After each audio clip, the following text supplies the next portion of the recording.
నిజమే కదా. సేవా పరిచర్యలో మనకి పైకి తీసుకొచ్చిన వారిని, సేవా పరిచర్యలో ఆత్మీయమైనటువంటి బాటలో మనల్ని నడిపించినటువంటి వారి యొక్క మాట వినకుండా మనం కొన్నిసార్లు మనకి నచ్చినట్లుగా ప్రవర్తిస్తున్నామేమో పరిశీలన చేసుకో. ఈ మధ్య కాలంలో ఒక పిక్ చూసాను నేను. ఏమిటో తెలుసా?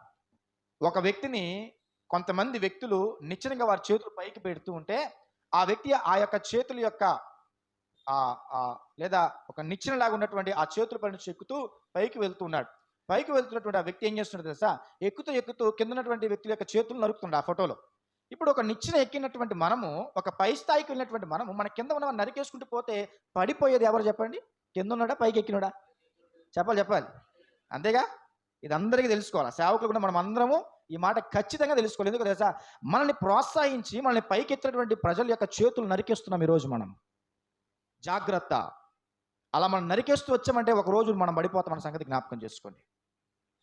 దేవుడు సేవా పరిచయలో మనం పైకి ఎత్తడానికి, మనం గౌరవాలను పొందుకోవడానికి, తన పిలుపునకు తగినటువంటి వారిగా ఉండడానికి దేవుడు మనల్ని పైకి ఎక్కిస్తూ ఉండేటప్పుడు మనం సంతోషించి పైకి ఎక్కిస్తున్నటువంటి వారిని కూడా మనం కాస్త ఆలోచన చేయాలి. ఆలోచన చేద్దాం.